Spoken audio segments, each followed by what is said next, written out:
Imagina a seguinte cena. Um escriba, lá na antiguidade, passa um ano inteiro curvado sobre uma mesa. Complicado, né? Nossa, muito. Ele está copiando um texto sagrado à mão, letra por letra, num pergaminho de couro imenso. E o nível de exigência é tão absurdo que, se ele errar, tipo, uma única gota de tinta... Ou se uma letra encostar na outra, mesmo que de leve. Exato. Se isso acontecer, o pergaminho inteiro é invalidado, ele precisa ser enterrado. É um descarte total. Pois é, agora imagina que esse mesmo escriba, logo na primeira palavra de um dos livros mais importantes, deliberadamente escreve uma letra do tamanho errado. Uma anomalia total, né? Sim, ela fica ali encolhida, meio flutuando fora do lugar. Qualquer pessoa normal olharia para aquilo e diria: ah, que erro crasso, o cara escorregou a mão. Mas e se isso não for um erro? E se for, na verdade, uma mensagem intencionalmente codificada? É exatamente aí que a gente vai entrar hoje. A gente vai dar um mergulho profundo no livro de Levítico. E, convenhamos, para muita gente, esse é aquele livro da Bíblia que funciona meio que como um muro de tijolo, sabe? Ah, com certeza, a pessoa vem embalada além do Gênesis, Êxodo. Sim, exatamente. Tem mar se abrindo, narrativas épicas, pragas, e de repente, bum, a história simplesmente congela. Entra um manual técnico sem fim, né? Regras de sacrifício, sangue no altar. É muito denso. A reação quase universal da galera é pular o livro inteiro. Mas a nossa missão nessa exploração de hoje é provar que esse texto esconde um universo, assim, fascinante. E para guiar a gente nessa jornada, a gente vai usar uma análise riquíssima que foi feita pelo canal Café com Torá. Isso, o episódio 231 deles. Isso mesmo. Eles focam na porção inicial do livro, que é a chamada de Vaikra. E o que é muito interessante na abordagem do canal é que eles não leem o texto apenas como história antiga, sabe? Eles misturam as coisas, né? Sim, eles trazem tradições do judaísmo ortodoxo, os segredos gráficos do idioma hebraico e até umas perspectivas teológicas messiânicas bem específicas da comunidade deles. E até fazendo um parêntese importante aqui para quem está escutando a gente. O nosso papel aqui não é levantar nenhuma bandeira teológica, tá? Com certeza não. A gente está aqui como guias. Exato, a gente não está tentando convencer ninguém de crença nenhuma. A gente só vai pegar essas ideias complexas que o pessoal do canal apresentou e destrinchar a mecânica por trás delas. Porque, olha, independentemente da bagagem religiosa que a pessoa tenha, a forma como eles argumentam que esses textos funcionam como uma, tipo, tecnologia espiritual... É de explodir a cabeça. Demais. Então, certo, vamos desvendar isso. Em vez de começar logo de cara pela primeira palavra, que tal a gente dar um passo para trás e olhar para o mapa completo? Excelente ponto de partida. Porque se a gente olhar para a estrutura macro, Levítico é o terceiro dos 5 livros de Moisés. Ele é o núcleo, né? Exato. Ele está literalmente imprensado no centro físico da Torá. Tem 2 livros antes e 2 livros depois. E a galera do Café com Torá traz um detalhe matemático sobre essa posição central que muda totalmente a forma como a gente lê o livro. É um código, né? Sim.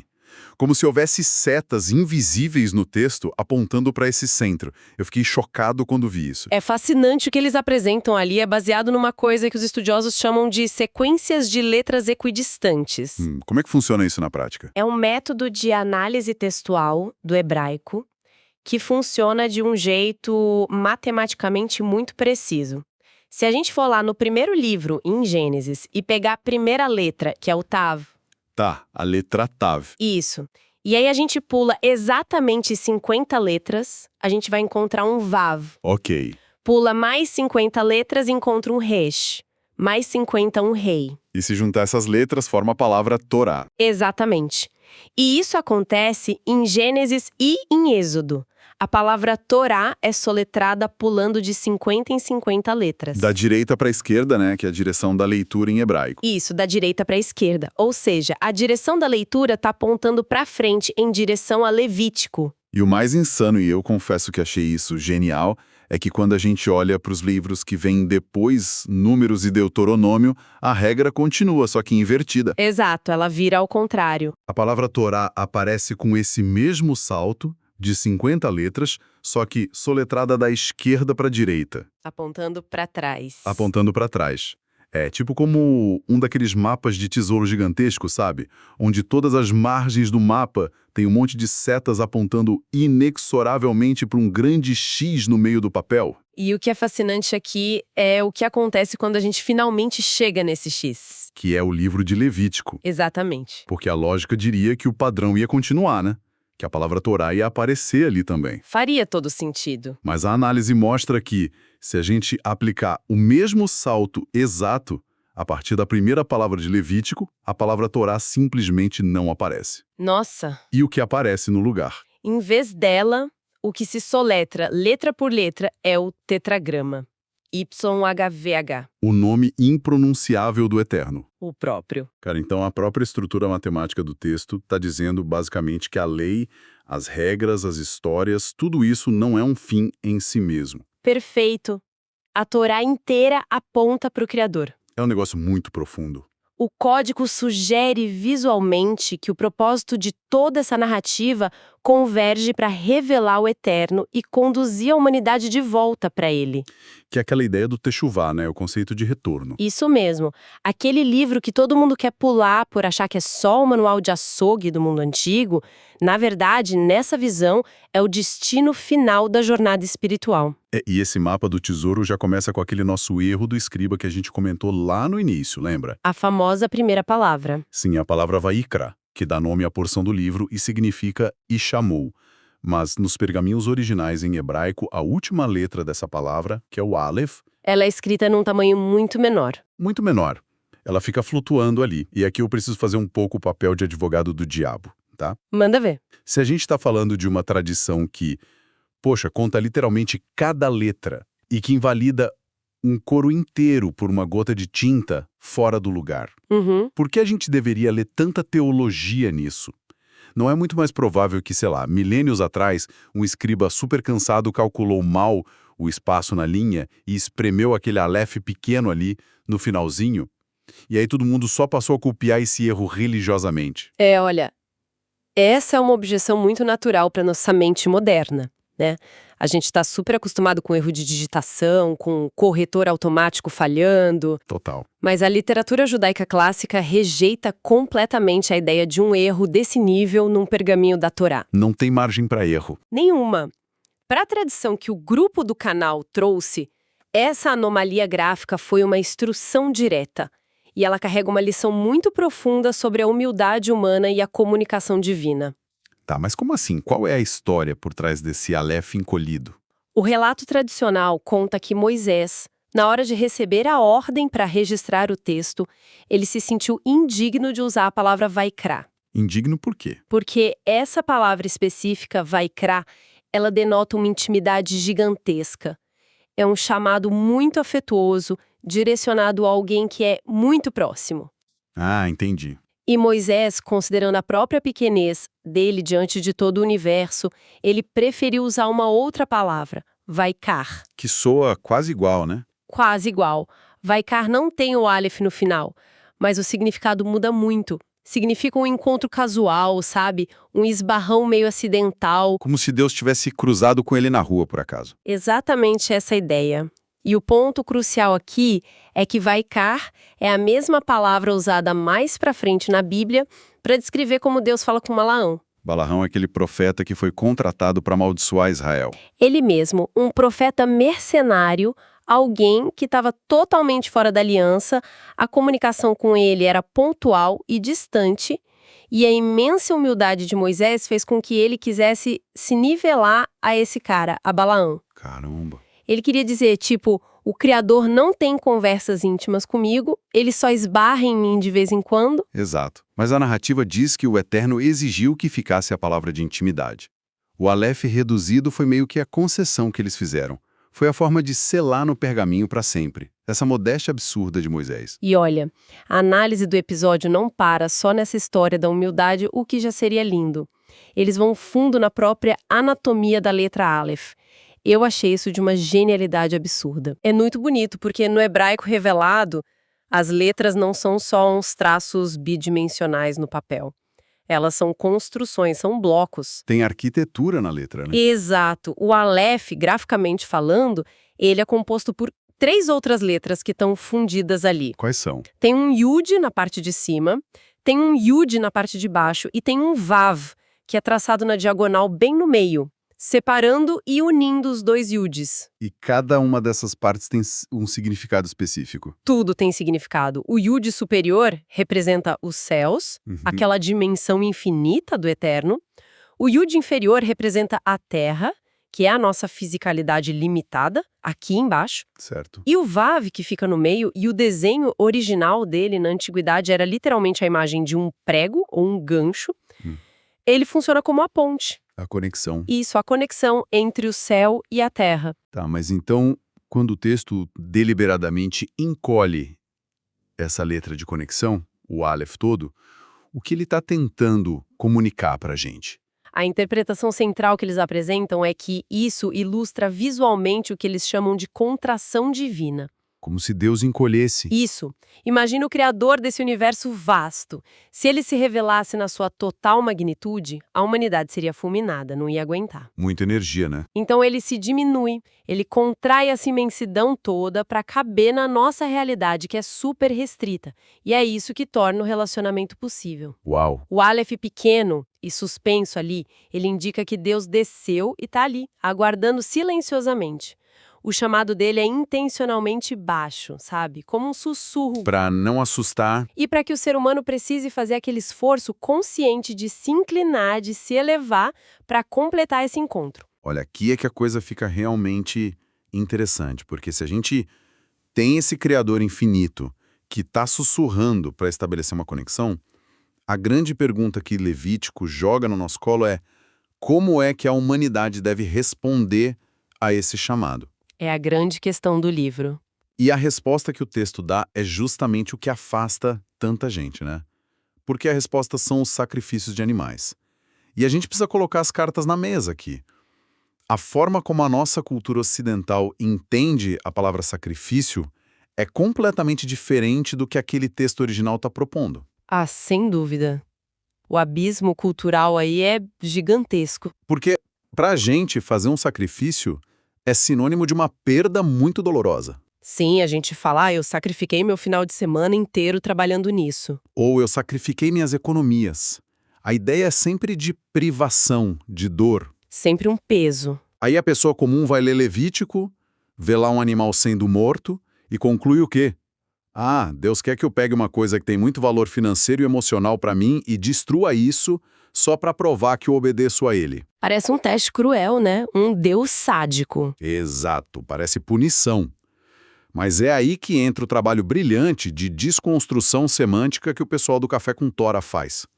Como é que eles explicam essa diferença das palavras no original? Eles mostram que o hebraico original usa 2 palavras muito distintas para isso, e que nós, nas tradições modernas, acabamos jogando tudo no mesmo balaio. A gente traduz tudo como sacrifício. Tudo vira sacrifício. Mas lá existe a palavra zevak. Zevar. Isso. Essa palavra descreve friamente o ato físico do abate do animal, a degola. Só que não é essa a palavra central do livro. A palavra que Levítico usa exaustivamente para definir todo aquele sistema do altar é korban. E korban não significa perda, né? Longe disso. A raiz etimológica de korban significa aproximação, significa chegar perto. Cara, isso vira lógica de cabeça para baixo. Totalmente. O animal no altar não é um imposto celestial ou uma punição que Deus está cobrando. É um veículo de acesso. Exatamente. A fonte lá do vídeo enfatiza um ponto teológico que é vital. O Eterno não sente fome física. Ele não precisa de churrasco, né? Não precisa de carne assada, de sangue derramado. Todo aquele aparato visceral do Corban era, na verdade, uma ferramenta pedagógica de altíssimo impacto para o ser humano daquela época agrária. Como se fosse um teatro hiperrealista. Pensa na psicologia da coisa. Você comete uma falha moral muito grave, tá? Uma transgressão que quebra a harmonia do mundo ao seu redor.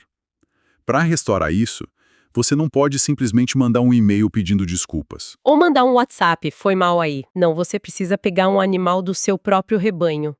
Um animal que você viu nascer, que você alimentou, protegeu. Tem um vínculo. Tem um vínculo real. Aí você leva ele até o altar, você mesmo impõe as suas próprias mãos sobre a cabeça dele, você confessa em voz alta o seu erro ali, E aí você assiste aquele ser inocente perder a vida bem ali, no seu lugar. Nossa, o impacto emocional disso devia ser indescritível. É um choque de realidade. Materializa o custo letal das nossas falhas, mostra de uma forma muito gráfica que o erro, o pecado tem consequências que quebram o tecido da vida. E é por isso que existe um aparente paradoxo sobre a educação das crianças que o grupo lá mencionou. Ah, isso achei muito curioso. É, porque na tradição religiosa ortodoxa, o primeiro livro que uma criança começa a estudar não é Gênesis. Não é a Arca de Noé, os arco-íris, os bichinhos. Que seria o mais lógico para uma criança, né? O primeiro livro é Levítico, com todas essas minúcias sobre sangue, limpeza do altar e vísceras. O que, assim, para a nossa sensibilidade moderna de hoje, parece quase um absurdo pedagógico, né?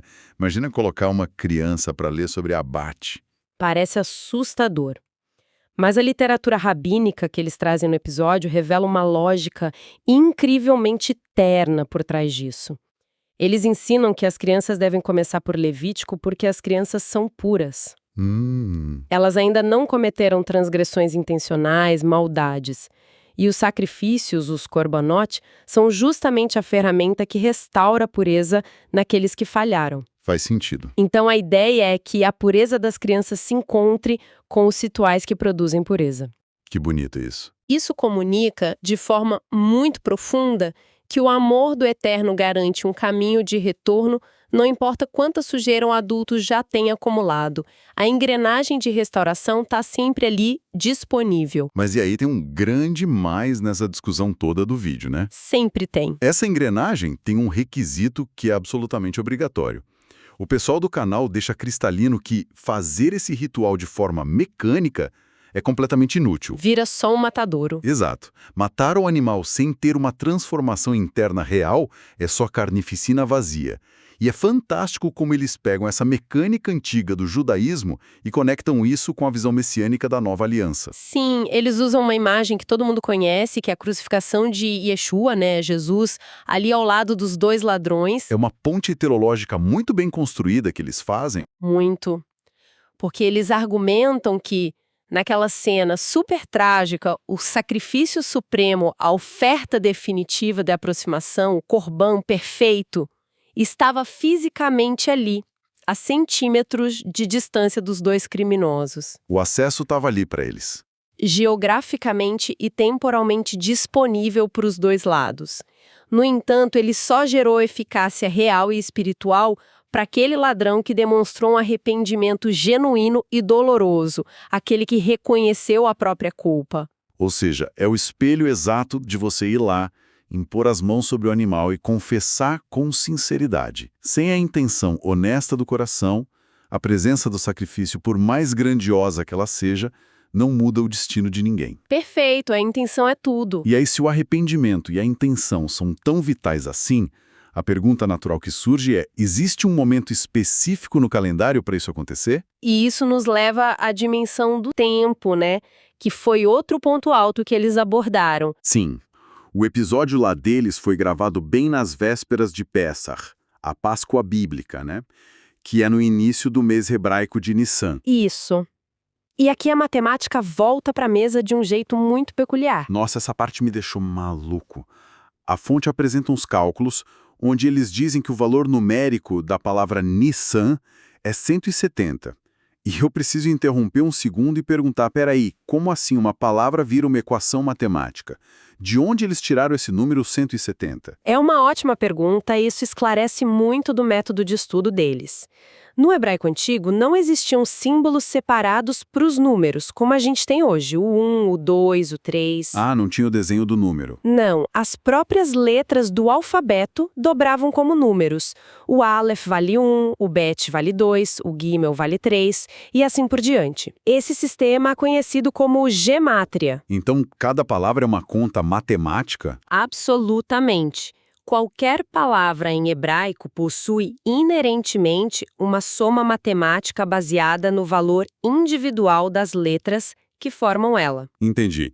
Então, quando eles pegam as letras que formam a palavra Nissan e somam os valores delas, O resultado dá exatamente 170. Na mosca, 170. Certo. Mas por que esse número é tão importante na visão deles? Porque 170 é a soma exata de 85 mais 85. E na gemátria, o número 85 é o valor numérico da palavra milá, Que significa? que traduzida significa circuncisão. E ainda tem a raiz da palavra Nissan, né? Sim, a raiz de Nissan vem de Nes, que significa milagre. Então a gente tem uma matemática aí apontando para um milagre de dupla circuncisão? Exato. Os sábios que foram citados pela fonte argumentam que isso carrega um peso profético enorme. A primeira circuncisão, o primeiro 85, é o ato físico. É a marca material no corpo que a tradição deles exige. Certo. A regra externa. Isso. Mas o segundo 85, a segunda circuncisão, aponta para a era messiânica. Refere-se àquela promessa que a gente encontra nos profetas sobre a circuncisão do coração. Que é um conceito muito mais profundo. Muito. É um milagre interno que arranca a insensibilidade, a dureza de caráter da pessoa. É aquele momento em que a regra externa se transforma numa realidade interna e espiritual de verdade. O que, mais uma vez, exige do ser humano uma postura ativa, né? Não dá para ser passivo e simplesmente ficar esperando esse milagre cair do céu no seu colo. E isso me lembra de um detalhe muito prático de Levítico que um dos palestrantes frisou bastante no vídeo. Qual o detalhe? No meio de todas aquelas regras chatas sobre os pedaços de carne e como limpar o sangue, o texto repete várias vezes a palavra arrumarão. Arrumarão é verdade. Ele diz que os sacerdotes não podiam simplesmente jogar a lenha de qualquer jeito no fogo. O texto fala, arrumarão a madeira sobre o fogo, arrumarão os pedaços. Havia uma exigência inegociável de ordem prévia. Não podia ser feito de qualquer jeito. Não, é como se a gente imaginasse uma orquestra sinfônica. Antes do concerto de gala começar, os músicos precisam afinar os instrumentos, né? Sim, e aquele barulho da afinação é super caótico. Ninguém paga ingresso para ouvir aquilo. É horrível, mas se o maestro pular essa etapa de arrumar a afinação, a sinfonia inteira vira um desastre. O foco, a preparação e a organização da lenha precisam vir antes da execução do sacrifício. E se a gente conectar isso ao quadro geral de hoje, né? Essa talvez seja a aplicação mais pungente de toda a nossa análise aqui. Com certeza. Porque a gente não tem mais isso fisicamente. Exato. Como a gente sabe, não existe mais um tabernáculo físico no deserto. Não tem altares de pedra fumegando lá em Jerusalém hoje, nem sacerdotes cortando lenha literal. Então a pergunta é, como é que as pessoas hoje vivem esse princípio na prática? Como ser aquele sacrifício vivo que textos como Romanos 12 pedem para a gente ser? A conclusão fantástica da fonte é que o aroma suave, aquela fragrância que antigamente subia da fumaça do altar físico e agradável ao Criador, essa fragrância hoje é substituída pela nossa intencionalidade de vida. Então o aroma fragrante hoje não é fumaça física. É a maneira como a gente organiza a nossa própria rotina, as nossas escolhas morais. Palavra. Quando faz uma oração que não é só aquela lista de compras apressada, sabe? Mas um diálogo real, sincero. Aquela oração de rotina, né? Tipo, me dá isso, me dá aquilo. Não pode ser isso. E mais importante ainda, essa fragrância é produzida através de uma obediência ética rigorosa no dia a dia. É a recusa em cortar caminhos morais no trabalho. Ou dar aquele jeitinho. Exato. Ou de tratar as pessoas ao nosso redor de forma injusta. Quando a gente estrutura a nossa vida dessa forma, a gente está metafórica, mas muito concretamente, arrumando a lenha no altar. Fazendo a afinação da orquestra. Perfeito. O sacrifício deixa de ser sobre matar um animal lá longe e passa a ser sobre viver uma vida de forma intencional e totalmente alinhada. Cara, é uma jornada e tanto essa. A gente começou falando sobre Levítico, que é um livro que quase todo mundo desiste de ler logo no começo. A galera abandona. E a gente descobriu um código matemático escondido que aponta não para regras mortas, mas para o próprio Eterno. A gente viu a imensidão do Criador sendo voluntariamente espremida naquele pequeno aleph flutuante, só para honrar a humildade de um homem que foi Moisés. Uma lição de empatia divina. Total. A gente redefiniu completamente a palavra sacrifício, né? Saindo daquela mentalidade ocidental de perda e punição para a beleza emocional do Corban, que é a pura vontade de se aproximar e consertar o que quebrou. E entendemos que não tem milagre de dupla circuncisão que resista a uma vida desordenada e caótica. É preciso colocar a lenha em ordem primeiro. Tem que fazer o dever de casa. E o mais encorajador de tudo isso, pelo menos para mim, é que a essência dessa mensagem transcende fronteiras religiosas. Qualquer pessoa que pare para refletir um pouquinho vai perceber a urgência da intencionalidade hoje em dia. Com certeza. Nós vivemos numa era que é puro Vaiscar. Aquele esbarrão acidental. Sim, encontros casuais. Tudo à nossa volta, das redes sociais, até as exigências malucas do trabalho, é desenhado para bombardear a gente com caos, com distrações do tempo todo. A sabedoria antida nos alerta que o crescimento genuíno e a conexão de verdade exigem uma pausa deliberada. Exigem a humildade de entender as nossas próprias limitações, né? E aquele esforço monumental de focar no que realmente importa de verdade no fim do dia. Exatamente isso. Conversa. Se o texto, através daquele minúsculo Aleph espremido, está dizendo para a gente de forma tão poética que a voz que orquestra o universo inteiro escolheu se reduzir a um sussurro. Apenas para não nos esmagar. Sim, e para nos forçar a prestar atenção ativamente, sabe? Fica aqui um pensamento meio provocativo para o nosso dia a dia, para quem está ouvindo a gente agora. Quais são os pequenos chamados, aqueles convites bem discretos para sermos versões mais maduras, mais elevadas e mais íntegras de nós mesmos, que a gente está ignorando completamente só porque a gente está ocupado demais escutando o barulho ensurdecedor da nossa própria rotina? É o tipo de reflexão essencial para tirar a gente do piloto automático, né? Com certeza.